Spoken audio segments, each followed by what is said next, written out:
السلام علیکم ورحمۃ اللہ۔ آپ اپنی حاجت کے حل کے لیے وظیفہ کرنے لگے ہیں نا؟ آپ کس ذات سے مانگ رہے ہیں؟ اللہ رب العزت سے۔ کیا آپ کو یقین ہے کہ اللہ رب العزت ہی مجھے عطا فرمائیں گے؟ ہماری مثال ان بیماروں کی طرح ہے جو میڈیکل سٹور سے اپنی مرضی سے میڈیسن لے کر اپنا علاج تو کر رہے ہیں، لیکن اپنے مرض کی وجہ کو نہیں چھوڑنا چاہتے۔ ہماری مثال ان شوگر کی انسولین لگوانے والوں کی طرح ہے کہ جو انسولین تو لگا رہے ہیں لیکن میٹھا نہیں چھوڑنا چاہتے، اور ہم یہ چاہتے ہیں کہ بس کوئی ہمیں کوئی ٹیکہ لگا دے، ہماری شوگر بس کنٹرول میں رہے، ہم عیاشی کرتے رہیں۔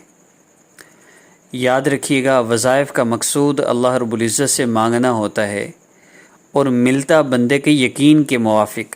جتنا زیادہ اللہ رب العزت کی ذات عالی سے یقین ہوگا، جتنا اللہ رب العزت سے مسائل کے حل ہونے کا یقین ہوگا، اتنی جلدی آپ کا مسئلہ حل ہوگا۔ لیکن آج ذرا محاسبہ کر کے دیکھیے، یہ یقین تو کہیں نظر نہیں آ رہا۔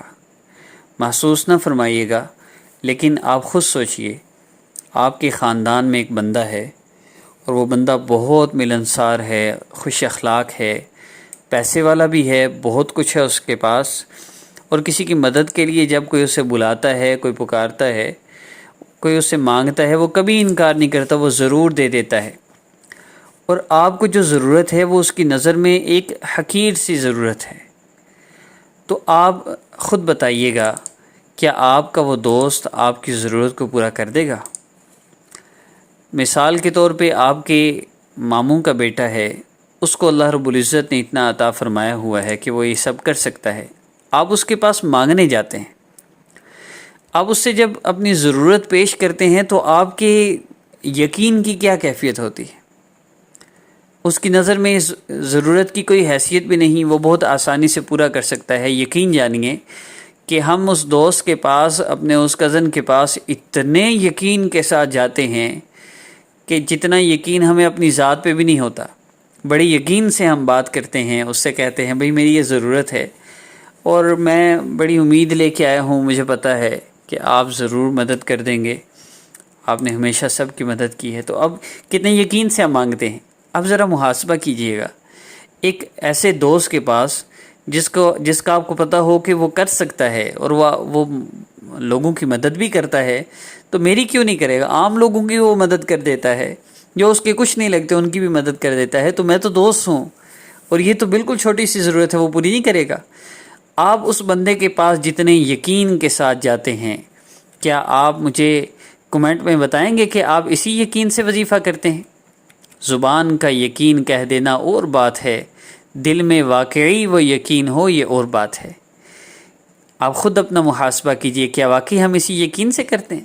ہم تو وظیفہ کر رہے ہوتے ہیں، اور ہمارے دل میں خیال چل رہے ہوتے ہیں، پتہ نہیں مسئلہ حل ہونا نہیں ہونا، کتنے وظیفے کرنے پڑیں گے۔ دیکھیے، وظائف تو کرنے ہی نہیں پڑتے، یہ عجیب ایک ذہن چل پڑا ہے، وظیفے پہ وظیفہ کیے چلو، اور لوگ بھی وظیفے پہ وظیفے وہ اپلوڈ کرتے رہتے ہیں کہ بس یہ لوگ ذلیل ہوتے رہیں۔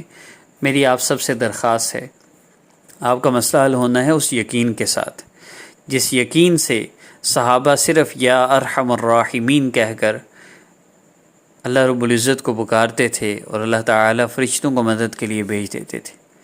اب وہ یقین کیسے بنے گا؟ وہ یقین بنے گا اللہ رب العزت کے تذکرہ سے۔ پیناڈال کھاتے ہی بخار کا آرام کیوں آتا ہے؟ حالانکہ اس میں نبی اسلام نے شفا تو نہیں بتائی۔ اس لیے کیونکہ ہم نے بچپن سے جب سے ہوش سنبھالا ہے، جب بھی کسی کو کوئی مسئلہ ہوا، جب بھی کسی پر کوئی پریشانی آئی، تو ہم نے کیا سنا؟ جب بھی کوئی بیمار ہوا، کسی کا جسم گرم لگا، سلام لیا، تمہارا تو ہاتھ گرم ہے، کیا بات ہے، بخار ہے تمہیں؟ پیناڈال استعمال کرو۔ کیا بات ہے جی، بخار ہو گیا، پیناڈال استعمال کرو۔ ہر موقع پر ہم نے اسی کو سنا ہے۔ لاکھوں میں سے کوئی ایک ہوگا جو کہے گا کہ نبی اسلام نے سورہ فاتحہ میں شفا بتلائی ہے، سورہ فاتحہ پڑھو۔ بہت کم لوگ ہیں۔ تو جنہوں نے پیناڈال کو بولا، ان کا یقین بنا ہے پیناڈال سے ہونے کا۔ وہ پیناڈال کھاتے ہیں تھوڑی دیر بعد ان کو پسینہ آتا ہے، بخار اتر جاتا ہے، لیکن وہی لوگ سورہ فاتحہ پڑھیں تو ان کا بخار نہیں اترتا۔ میری اس مثال کو سن کر what's app per change your life course کرنے والے کتنے لوگ ہیں جو جب بھی بیمار ہوتے ہیں پیناڈال کی بجائے سورہ فاتحہ کو بولتے ہیں، سورہ فاتحہ کو ہی سنتے ہیں۔ میری ویڈیوز کو سن کے بھی ان کا یقین ایسے بن گیا کہ اب ان کی رپورٹ میں یہ تھا، ہر 7 دن بعد رپورٹ لی جاتی ہے، اس رپورٹ میں یہ تھا کہ اب ہم بیمار ہوتے ہیں، بخار ہوتا ہے تو سورہ فاتحہ پڑھ کے پانی پہ دم کر لیتے ہیں تو ہمارا بخار ایسے ہی اترتا ہے جیسے پیناڈال کھانے سے اترتا ہے۔ تھوڑی دیر بعد سورہ فاتحہ کا دم کیا ہوا پانی پیتے ہیں تو تھوڑی دیر بعد پسینہ آتا ہے اور بخار اتر جاتا ہے۔ اصل یہ یقین مقصود ہے کہ میرا مسئلہ اللہ رب العزت نے ہی حل فرمانا ہے، میری پریشانیوں کو دور کرنے والی ذات صرف اللہ رب العزت کی ذات ہے، اور اللہ رب العزت جس طرح میڈیسن کے محتاج نہیں بیماری دور کرنے کے لیے، اللہ وظیفوں کے بھی محتاج نہیں مسئلے حل کرنے کے لیے۔ اصل یقین ضروری ہے، جو یقین وظیفوں سے نہیں بن رہا، یہ یقین بنے گا اللہ رب العزت کو بولنے سے، سننے سے۔ جیسے پیناڈال کو سن کے اس سے ہمارے بخار کا یقین بن گیا، میری ویڈیوز کو سن کے بیماری کے علاج کا یقین بن گیا اور سورہ فاتحہ سے لوگ اب علاج کرتے ہیں، اسی طرح میری ہر اپلوڈ ہونے والی ویڈیو میں اللہ رب العزت کی جو عظمت اور بڑائی بیان ہوتی ہے، آئندہ بھی ہوگی، یہ آپ کا وظیفہ ہے۔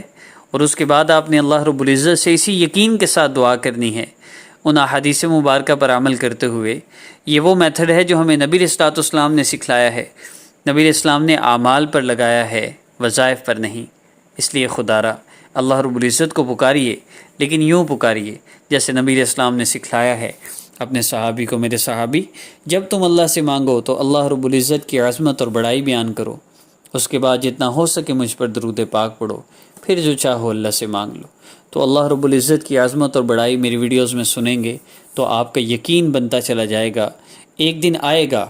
اور جو میرے ویڈیوز کو، وظائف کو سنتے ہیں اور چینج یور لائف کورس کرتے ہیں، ان پر آ چکا ہے الحمدللہ کہ بس وہ آنکھیں بند کر کے اللہ رب العزت کی طرف متوجہ ہوتے ہیں اور صرف اتنا کہتے ہیں، اللہ دیکھیے نا میں اس پریشانی میں ہوں، مجھے یہ مسئلہ آ گیا ہے، اللہ پاک ان کا مسئلہ حل فرما دیتے ہیں۔ میرا اپنا کئی بار کا تجربہ ہے۔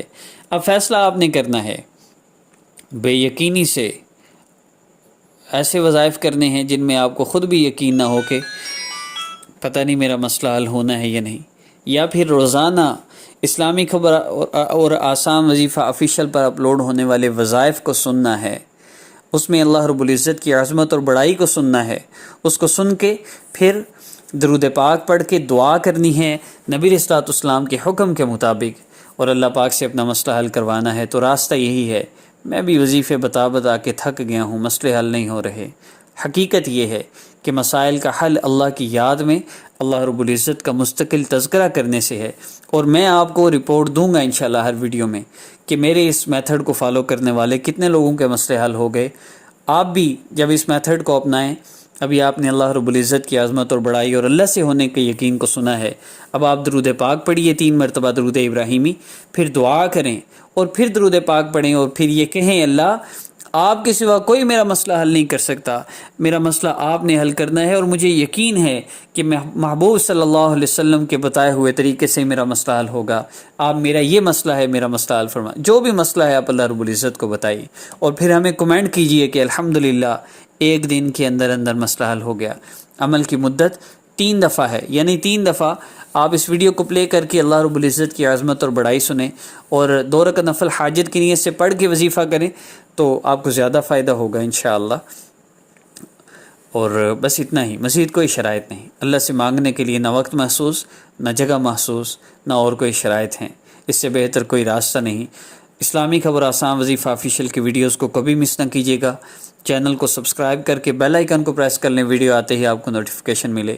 اب وظیفے جتنے بھی کر رہے ہیں چھوڑ دیں، اب وظیفے نہ کیجیے گا، اب اس راہ پر آ جائیے جس راہ پر چل کر آپ کا یقین یوں بنے گا کہ پھر آپ کو کوئی بھی مسئلہ ہوگا، آپ نے صرف اللہ رب العزت کی طرف سر کو جھکا کے فریاد کرنی ہے، اور فرشتے بھی آپ کی مدد کو اتریں گے۔ اللہ پاک فرشتوں کے بغیر بھی آپ کی براہ راست مدد فرمائیں گے۔ اگر کوئی مسئلہ حل کروانا چاہتا ہے تو اس سے بہتر اور کوئی راستہ نہیں۔ السلام علیکم ورحمۃ اللہ۔